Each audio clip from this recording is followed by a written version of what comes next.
আমার বয়ফ্রেন্ড হওয়া না এত সহজ না। আমার বয়ফ্রেন্ডকে হতে হবে খুবই রোমান্টিক।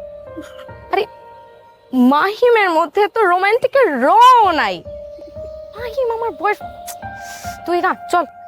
আচ্ছা দেরি হইতেছে, চল চল।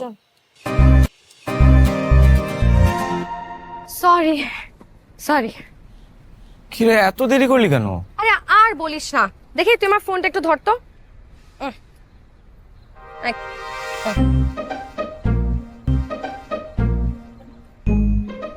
আরে এটা ঠিক মতন ধর।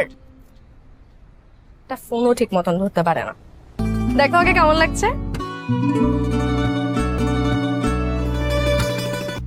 ঠিকঠাক লাগতেছে।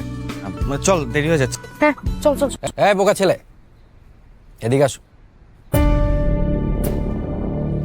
এই বেটা, ভাই তোরে ডাকতেছে না, এদিকে আয়।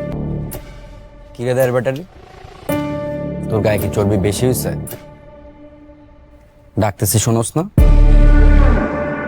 ও না, লাইব্রেরিতে যাব।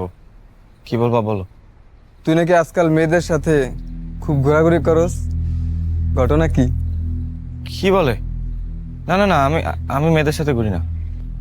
তাইলে যখনই দেখি তখন তুই সিনথিয়ার সাথে আঠার মতো লেগে থাকিস। তোর সাথে সম্পর্ক কি? তুই কি ওর বয়ফ্রেন্ড? বয়ফ্রেন্ড? না না না, বয়ফ্রেন্ড না, আমি ওর ফ্রেন্ড। ভাই, কোথায় আঙ্গুর আর কোথায় লেঙ্গুর? ওর মতন একটা পেন্সিল ব্যাটারি আনস্মার্ট চিন্তার সাথে যায়। ভাই বয়ফ্রেন্ড না, আমি অগরে ছোটবেলায় থেকে চিনি। ভাই হলো সিন্তির চামচা, বলতে পারেন চাইল্ডহুড চামচা। ফ্রেন্ড আসোস, ফ্রেন্ডের মতোই থাকবে, বেশি মাখামাখি করবি না।